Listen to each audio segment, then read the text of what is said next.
I had intended to add $50 worth of premium gasoline, but unexpectedly, the hard-of-hearing elderly attendant misheard me and filled the tank with $500 worth of regular gasoline instead. Despite my utter helplessness, I could only pay the bill first. Given my substantial purchase, the old man even gave me 2 complimentary bottles of purified water as a bonus. I dismissively tossed them onto the back seat, completely unaware that these 2 bottles would ultimately save my life.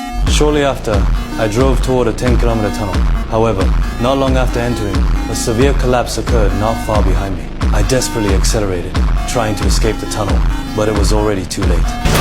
Groping around, I turned on the interior light and discovered a steel rebar had pierced through the vehicle body.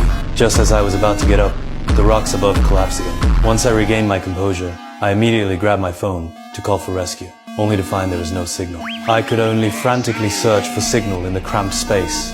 When I finally got through to emergency services, I hurriedly explained my situation. After learning of my circumstances, they assured me they would implement a rescue operation as soon as possible. I then grabbed the mineral water the old man had given me and, without a second thought, gulped down half a bottle. Meanwhile, the rescue team promptly arrived at the accident scene. However, the sight before them left everyone completely stunned. It turned out that a landslide had caused the tunnel collapse.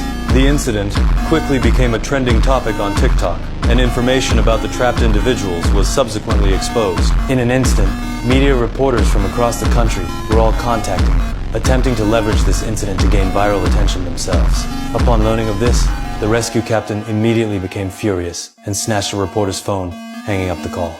He understood that prolonged phone conversations would drain my battery, and once contact was lost, they would be unable to determine the conditions inside.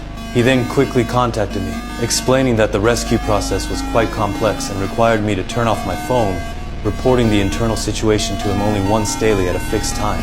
Furthermore, the remaining 2 bottles of water could not be consumed all at once.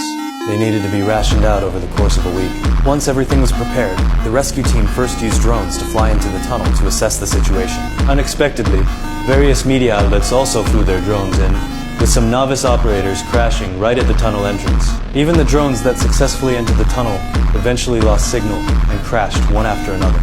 Subsequently, the rescue captain and his assistant drove into the tunnel. However, just as he got out to inspect the situation, his assistant inadvertently touched the horn. At that moment, I called to report hearing a faint honking sound. To confirm my location, the assistant pressed the horn again. Just then, an accident happened.